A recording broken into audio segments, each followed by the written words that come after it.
साधुओं से लोग गुरुजनों का फायदा ही नहीं उठा पा रहे।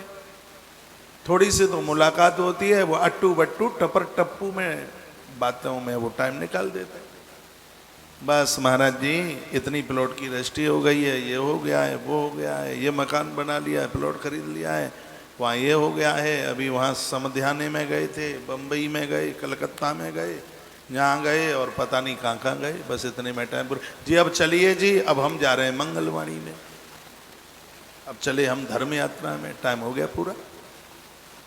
उनके पास में तो आप पहुँच करके बैठ करके अपनी साधना के बारे में, कभी कोई साधु आपके घर आता है उसको अपना मंदिर दिखाइए, न बोलिए दिशा सही है क्या, हम कहीं कोई चूक तो नहीं कर रहे हैं, कोई गलती तो नहीं कर रहे हैं।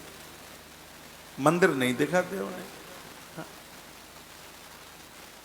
जूते दिखा देंगे, जहां जूता रखा गया है ना वो बोल देते हैं महाराज जी बच्चों ने इतना उत्कर्ष किया है, हमारे बेटों की जूतियां 5300 रुपए की है, 5300 की। तो मैंने कहा तो ये पाम में पहनी जाती है कि सिर पर रखी जाती है? वो लेके पहनी तो पाम में ही जाती है। तो इतनी महंगी जूती क्यों है? अरे हम फंक्शन में जाएंगे तो पता तो चलेगा। मैंने कहा लोग तो शायद चेहरा देखते होंगे, हो सकता है कि लोगों ने जूतियां भी देखना शुरू कर दिया हो।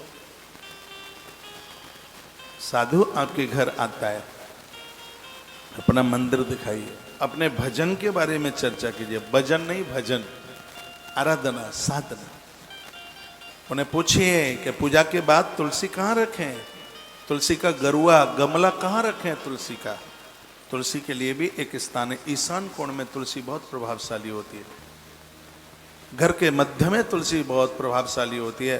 कुछ जगह ऐसी हैं जहाँ तुलसी सूख जाती है। बाथरूम का कपाट खुलता है और उसके ठीक सामने तुलसी है, तुलसी सूख जाएगी, बिल्कुल सूख जाएगी। जहाँ तुलसी के सामने से जूतियाँ चप्पलें लेकर के लोग निकलते हैं, तुलसी सूख जाएगी।